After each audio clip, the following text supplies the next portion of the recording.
ये मनाजिर जो आपने अभी देखे हैं जिसमें सलमान खान जो बॉलीवुड के एक्टर हैं वो स्टेज पर डांस कर रहे हैं और उनके साथ और परफॉर्मर्स भी मौजूद हैं और शिल्पा शेट्टी हैं वहाँ पे। जस्टिन बीबर कंसर्ट करने आ रहा है, 70,000 की अटेंडेंस है। ये कोई फ़िलाडेल्फिया या मायामी या कोई और अमेरिकन सिटी नहीं है, ना ये हिंदुस्तान है, ये है सऊदी अरेबिया ऑफ 2021। ये जद्दा है जहाँ पर आपका तसव्वुर भी नहीं था कि कभी ये मनाजिर आप देखेंगे, ये सीन्स आपको नज़र आएंगे, वो आ रहे हैं। और बहुत से लोगों के लिए ये सारा कुछ जो इवेंट्स है, मैं ज़रा डिटेल दे देता हूँ आपको क्या कुछ हो रहा है वहाँ पे। लुइस हैमिल्टन अभी गए, फार्मूला 1 रेसिंग के जो चैम्पियन है, पहला इवेंट हुआ फार्मूला 1 रेसिंग का, MBS ने खुद अटेंड किया वो। इसके अलावा वहाँ पर इमानुएल मैक्रों जो कि फ़्रेंच प्रेसिडेंट है, उन्होंने दौरा किया और बड़ी फ़ोटोग्राफ्स ली गई हैं खुशगवार माहौल में, वो अपलोड की गई सऊदी मिनिस्ट्री की जानिब से। साउंड स्टॉर्म के नाम से कॉन्सर्ट्स का एक पूरी सीरीज़ हुई जिसमें बहुत से म्यूज़िकल प्रोग्राम्स थे, जिसको अटेंड करने के लिए लाखों लोग बसों में भर के पहुँचे।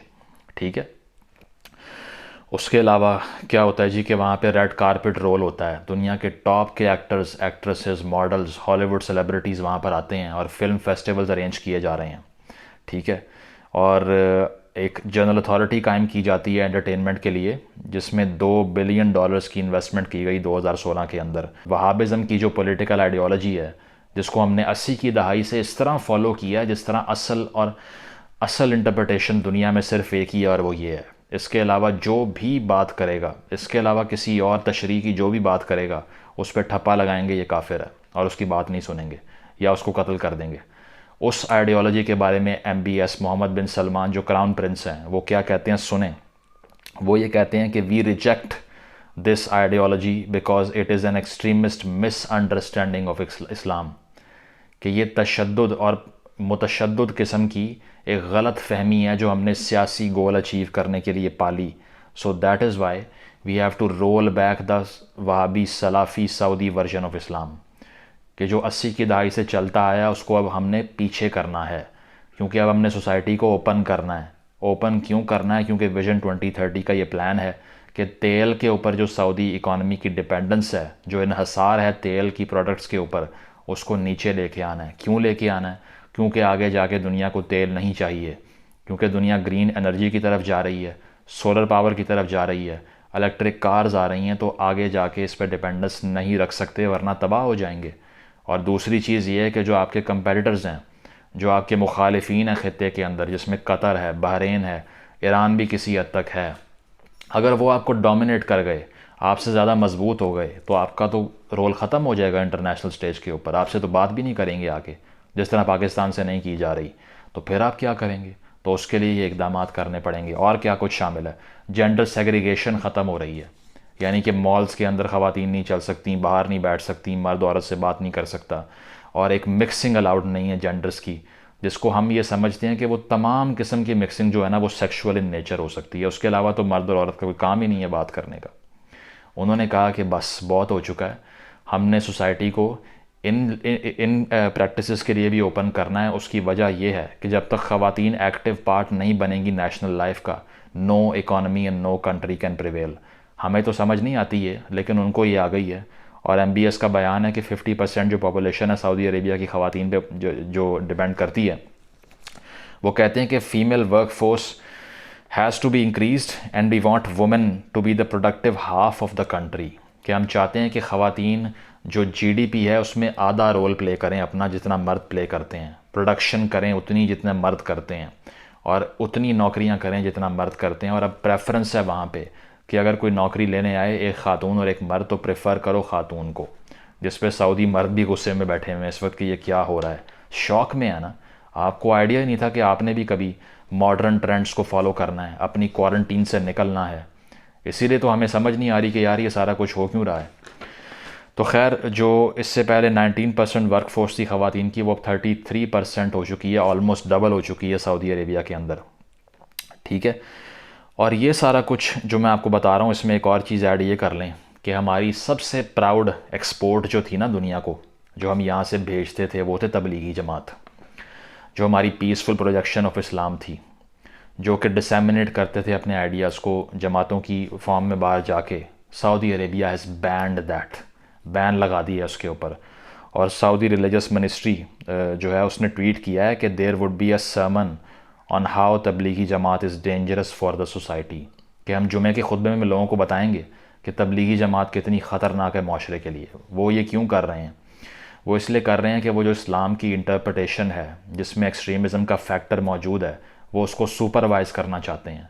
वो चाहते हैं कि इसको हम शेप करें ताकि आवाम जो है उनको मज़ीद हम फंडामेंटलिस्ट ना बना सकें।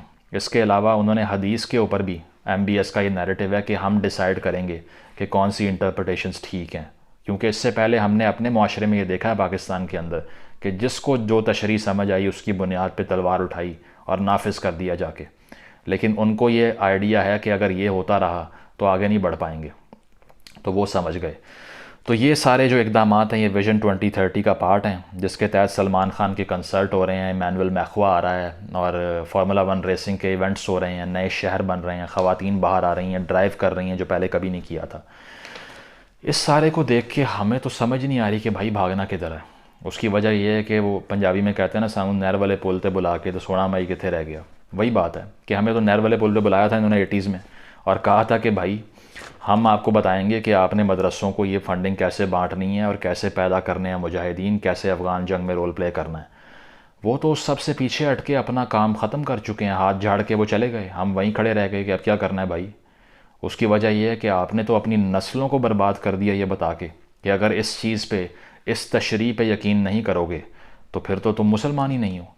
तो उनके लिए उनको समझ नहीं आ रही कि हम क्या करें, क्योंकि उनसे जब पूछा करते थे कि आपका जो आइडियल सेटअप है पॉलिटिकल वो कौन सा है, तो वो इशारा करते थे सऊदी अरेबिया की तरफ कि हमें ये निज़ाम चाहिए। और वहाँ पर तो अब ये सब हो रहा है, वहाँ जस्टिन बीबर फिर रहा है, सलमान खान फिर रहा है। अब करना क्या है? करना ये है कि उनको वो बात समझ आ चुकी है जो आपको नहीं आ रही। ब्लड एंड ऑयल एक किताब है, मैं रेकमेंड करता हूँ कि आप MBS की जो पर्सनल पॉलिटिकल फ़िलासफ़ी है उसको समझने के लिए और ताकत में वो कैसे आया उसको समझने के लिए उसको पढ़ें। सारा एक्सप्लेन किया है कि किस तरह से ये रोल प्लेयर था ही नहीं और आहिस्ता आहिस्ता एकदम से सेंट्रल रोल प्लेयर किस तरह बना है ये। क्योंकि और बहुत से उम्मीदवार होते हैं बादशाहत के या प्रिंस बनने के या इन्फ्लुएंस कायम करने के, लेकिन सबको हरा के आगे आ गया। तो शुरू में जब नया नया मीटिंग्स में आना शुरू हुआ टॉप टीयर की, जिसमें बड़े बड़े इमाम बैठते थे, तो वो गुस्सा करते थे कि यार ये कौन है, बच्चा सा उठ के आ गया, इसको क्यों इंपॉर्टेंस दें हम।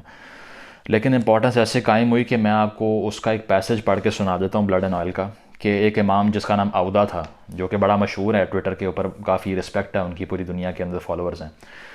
तो उन्होंने पूछा कि तुम्हारे में क्या स्पेशल है इतना जो तुम्हारा नज़रिया है, जो तुम यहाँ आके समझते हो कि तुम डिज़र्व करते हो इधर बैठना हमारी मीटिंग के अंदर।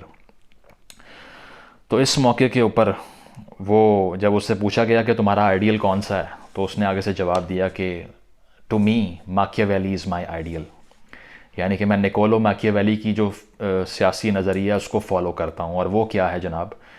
द प्रिंस किताब लिखी, इटली के पॉलिटिकल फ़िलासफ़र थे ये, और उस किताब के तहत रियल पॉलिटिक REALPOLITIK वो फ़लसफ़ा दिया कि सियासत में सबसे पहले सर्वाइवल आता है रूलर का। अगर एक हुक्मरान सर्वाइव ही नहीं करेगा, एक कौम सर्वाइव ही नहीं करेगी, तो उसकी आइडियोलॉजीज़ का तो कोई सुनेगा भी नहीं कोई उसको, जो आपको समझ नहीं आता। ठीक है, क्योंकि आप ये कहते हैं कि पहले कश्मीर पे हमारी जो बातें हैं वो सुन लो, जो हमने 2 घंटे की तकरीर करनी होती है UN में जाके, या जो भी बात हम कर रहे हैं फ़लस्तीन के ऊपर कर रहे हैं, जो भी कर रहे हैं, जो हमारे नैरेटिव हैं उसको सारी दुनिया माने। बेशक हम जाके IMF के आगे भीख मांगते हैं, लेकिन हमारा इन्फ्लुएंस बहुत होना चाहिए। तो हमें ये बात समझ ही नहीं आती कि पावर कम्स बिफोर इन्फ्लुएंस। पहले ताकत आती है, उसके बाद असर व रसूख कायम होता है।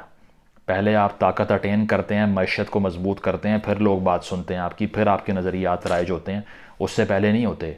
अगर 50 की दहाई में चीन कहता कि हमारा निज़ाम अपना लो, लोग हंसते उसके ऊपर। आज वो ये कह सकता है, लेकिन MBS को वो बात समझ आ गई कि अगर कतर से मुकाबला नहीं करेंगे, अगर बहरीन से मुकाबला नहीं करेंगे और तेल पे बैठे रहेंगे मुंह उठा के, तो फिर तो फारिग हो जाएंगे यहाँ से।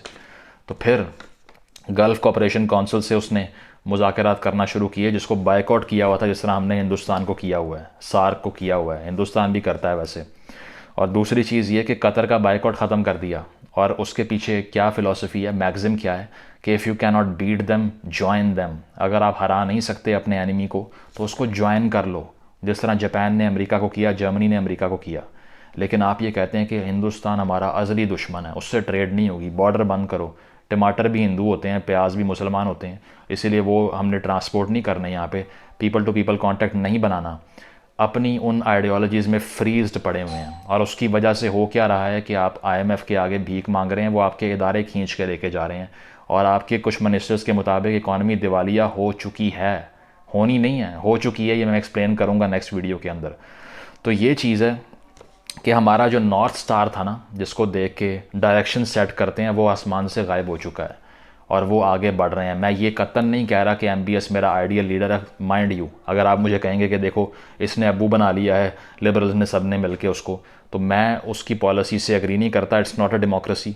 दूसरी बात, जमाल खशोगी का केस जो हुआ, डिसेंट को वो ब्रेक डाउन करते हैं, उसके ऊपर क्रैक डाउन करते हैं, ठीक है। तीसरी बात, वहाँ माइनॉरिटीज़ के राइट्स अब भी मौजूद नहीं है, लेकिन डिस्पाइट ऑफ ऑल दैट एक डायरेक्शन तो नज़र आ रही है, एक विजन नज़र आ रहा है फ्यूचर का। आपके यहाँ पे तो क्या है कि आप इमरान खान साहब के बकौल सबसे बड़ा मसला ये है कि मगरबी सिविलाइजेशन का कल्चर यहाँ फैल रहा है, ख़ानदानी निज़ाम तबाह हो जाएगा, तलाक़ें बढ़ जाएंगी, फाशी फैल जाएगी। ओ भाई, तुम्हारा मुल्क दिवालिया हो रहा है, तुम्हें किन बातों की पड़ी हुई है? कोई फ्यूचर का तुम्हारा विजन है?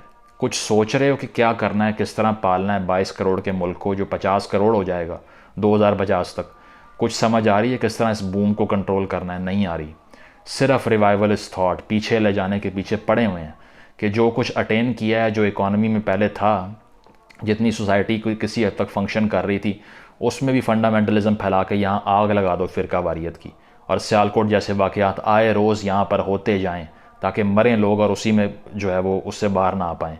तो कब होश आएगी मुझे नहीं मालूम, लेकिन सऊदी अरेबिया के पैटर्न को देख के ये पता चलता है कि पहले सर्वाइवल आता है, फिर आती है आइडियोलॉजी, और जब तक आपको ये बात समझ नहीं आएगी, you will keep suffering. Thank you.